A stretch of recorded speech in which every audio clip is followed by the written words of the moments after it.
वालेकुम स्टूडेंट्स। आज हम ए लेवल मैथ का एक नया टॉपिक शुरू कर रहे हैं, वेक्टर्स। वेक्टर्स के दो हिस्से हैं, एक पेपर 1 में आता है और एक पेपर 3 में आता है।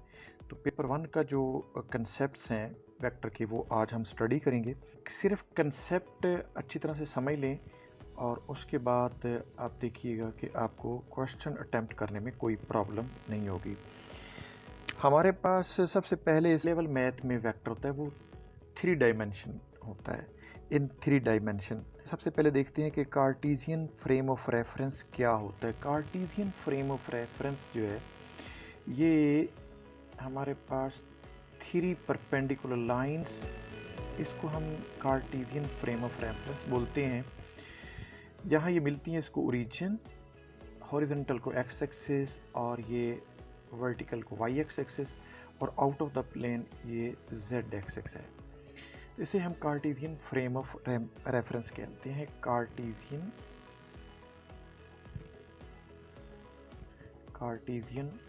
Frame of reference. कोई भी हम वेक्टर अगर यहाँ पे लगाते हैं तो कार्टेशियन फ्रेम ऑफ रेफरेंस का मतलब ये है कि ये 3 डायमेंशन में है। यानी हमारे पास ये vector x axis along x axis की तरफ भी है, ये वेक्टर अलोंग वाई एक्सिस भी है, और ये वेक्टर अलोंग जेड एक्सिस भी है। तो कुछ एक्स एक्सिस की तरफ होगा, वाई एक्सिस की तरफ होगा और जेड एक्स की तरफ होगा। इसलिए हम इस वेक्टर को, जो हमारे पास फॉर एग्जांपल ये वेक्टर हमारे पास है ए बी, तो इस ए बी को इन वेक्टर लेट्स से ये पी से डिनोट कर रहे हैं, तो ये P is equal to column vector में फॉर्म में लिखेंगे तो ए बी सी, इस तरीके से हम इस पी वेक्टर को लिख सकते हैं। ए से मुराद है कि ये a units along x axis, b mean b units along y axis, और c mean c units along z axis. तो 3 डायमेंशन में वेक्टर को रिप्रेजेंट करने का मतलब है कि एक्स एक्सिस, वाई एक्सिस और जेड एक्सिस की तरफ एक वेक्टर कितना टिल्ट कर रहा है, तो उसको हम, इसलिए हम इसको फ्रेम ऑफ रेफरेंस में हम लिखते हैं। अमूमन हम ए लेवल के पेपर्स में हम फ्रेम ऑफ रेफरेंस नहीं बनाते, लेकिन पता होना चाहिए कि ये कार्टेशियन फ्रेम ऑफ रेफरेंस के अंदर होता है। एक और बात याद रखें कि इस कार्टेशियन फ्रेम ऑफ रेफरेंस में अलोंग एक्स एक्सिस जो एक बेस वेक्टर होता है, यूनिट वेक्टर, वो आई से रिप्रेजेंट किया जाता है।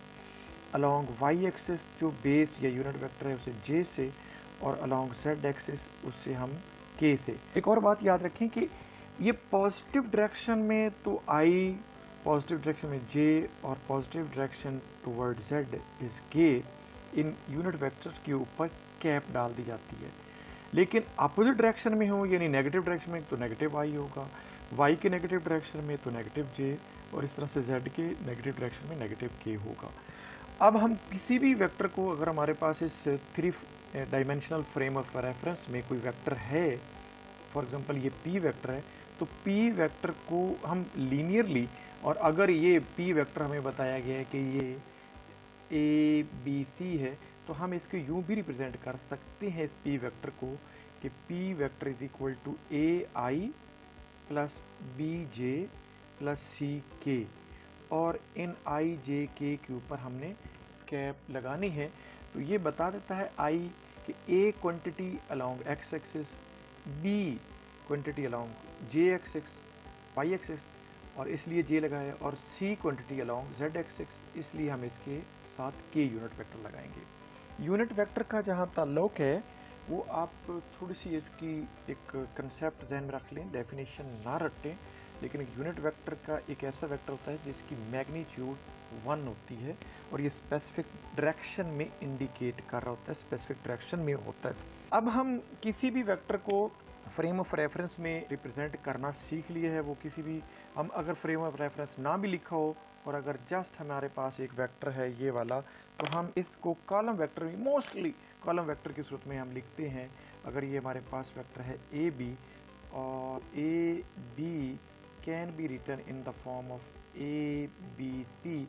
अच्छा, ये इस तरह से अगर दिया भी हो ए बी वेक्टर, अगर ए I plus B J plus C के, तो फिर आपने इसको ए बी सी की फॉर्म में लिख सकते हैं। ये दोनों इक्विवेलेंट फॉर्म है वेक्टर को रिप्रेजेंट करने की। 3 डायमेंशन में ये वेक्टर हमने रिप्रेजेंट करना सीख लिया, लेकिन हम मैग्नीट्यूड कैसे निकालेंगे इस वेक्टर की? अगर हमें मैग्नीट्यूड निकालनी पड़े तो मैग्नीट्यूड ऑफ वेक्टर पी, अगर ये वेक्टर पी है तो इसकी मैग्नीट्यूड कैसे फाइंड करते हैं? मैग्नीट्यूड के लिए हम इसके along x axis, y axis और जेड एक्सिस जो कंपोनेंट है उनका स्क्वायर और होल का स्क्वायर रूट ले लेंगे। For example a square plus b square plus c square और स्क्वायर रूट फाइंड करेंगे तो ये हमारे पास मैग्नीट्यूड है इस वेक्टर पी की। और मैग्नीट्यूड रिप्रेजेंट करते हैं पी के मॉडुलस या ए बी के ऊपर ये पैरेलल लाइन, इसको हम मॉडुलस बोलते हैं। इसका मतलब ये होता है कि ये ए बी की लेंथ कितनी है, मैग्नीट्यूड कितनी है। इस तरीके से हमें किसी भी वेक्टर की मैग्नीट्यूड फाइंड कर सकते हैं, उसकी मैग्नीट्यूड फाइंड करने में हेल्प हो सकती है। छोटी छोटी चीज़ें हैं जो आपको काम आएंगी। इक्वल वेक्टर क्या होते हैं? इक्वल वेक्टर, इक्वल वेक्टर्स, अगर एक वेक्टर हमारे पास for example frame of reference में मिसाल देख के मैं बताता हूँ, ये एक्स एक्सिस एक वेक्टर ये है, ये वेक्टर हमारे पास पी है कि ये 2 3 5 है पी वेक्टर और हम इसे ए से बी तक है। तो यहाँ पे ये शिफ्ट करेंगे, अगर इसकी लेंथ और डायरेक्शन सेम है तो, और ये क्यू है या आर वेक्टर है तो ये भी 2 3 5 ही होगा। यानी अलोंग एक्स एक्सिस 2 यूनिट जाएगा, अलोंग वाई एक्सिस 3 यूनिट और along z axis 5 unit move कर रहा होगा। तो ये दो इक्वल वेक्टर्स हैं, कहीं यहाँ पे हो या यहाँ पे हो। अगर ये दोनों पैरेलल हैं और इनकी मैग्नीट्यूड इक्वल है तो हम कहते हैं कि ये 2 इक्वल वेक्टर्स हैं। 2 इक्वल वेक्टर्स के लिए ज़रूरी है कि दो ऐसे वेक्टर जिनकी डायरेक्शन सेम हो और उनकी मैग्नीट्यूड सेम हो। मगर एक वेक्टर को कहीं और शिफ्ट कर दें, अगर पी को यहाँ लिख दें और इसकी ये नए वेक्टर की लेंथ और उसकी डायरेक्शन सेम हो तो समझें कि पी को यहाँ भी रिप्रेजेंट किया जा सकता है। ये इसलिए बताना ज़रूरी होता है कि बाज़ औक़ात हम जब वेक्टर ऐड कर रहे होते हैं तो इसमें बच्चों को बड़ी परेशानी होती है। फॉर एग्जांपल एक वेक्टर हमारे पास ये है, दूसरा वेक्टर ये है, ये ए वेक्टर है और ये बी वेक्टर है, हम इसको ऐड करना है तो हम टीचर कहते हैं जी इसको यहाँ शिफ्ट कर दें। तो जब हम इसको यहाँ शिफ्ट करते हैं, इसके हेड के साथ लगाते हैं, यही बी ए के हेड के साथ लगाते हैं तो हम सेम वेक्टर इक्वल लेंथ में और सेम डायरेक्शन में हम यहाँ लिख देते हैं तो ये बी वेक्टर ही होता है। क्योंकि ये बी और ये नया बी, ये दो वेक्टर जो हैं हमारे पास, ये B1, ये दो सेम डायरेक्शन में हैं और इनकी मैग्नीट्यूड भी सेम है, तो लिहाजा इस बी को इसका इक्वल वेक्टर कहेंगे। और जब इन दोनों को ऐड करेंगे तो from the tail of first vector to the head of second vector ये हमारे पास रिजल्टेंट वेक्टर आ जाएगा। अच्छा, इसको, ये तो एक सिंपल सा मेथड है जो आपको समझाने के लिए लिखा। ए लेवल में ये जब वेक्टर ए दिया जाता है ना, फॉर एग्जांपल ये पी वेक्टर दिया जाता है तो इसका हमें कॉलम वेक्टर दिया जाएगा ए बी सी, और इस तरह से हमें ये एक क्यू वेक्टर दिया गया है और क्यू वेक्टर जो है वो हमें दिया गया है कि एल एम एन। जब हम पी प्लस क्यू वेक्टर को ऐड करेंगे तो एक्स कंपोनेंट एक्स में ऐड होगा, वाई कंपोनेंट वाई कंपोनेंट में और सी जेड कंपोनेंट में ऐड होगा। और हम इसको, इसकी एडिशन यूँ हम करेंगे कि p plus q vector are equal to, p vector है हमारे पास ए बी सी और क्यू है हमारे पास एल एम एन।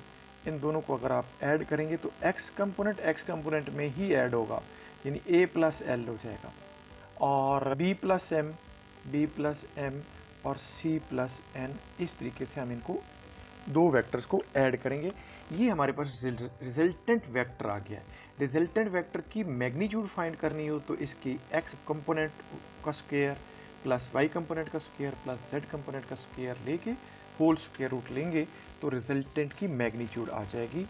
ये हमारे पास, अगर हमने दो वेक्टर्स को ऐड करना है, बाज़ औक़ात हमें दो वेक्टर दिए जाते हैं और उनको सब्ट्रैक्ट करने के लिए कहा जाता है। फॉर एग्जांपल हमारे पास ये एक पी वेक्टर है, पी वेक्टर का है जी 2 3 1 है।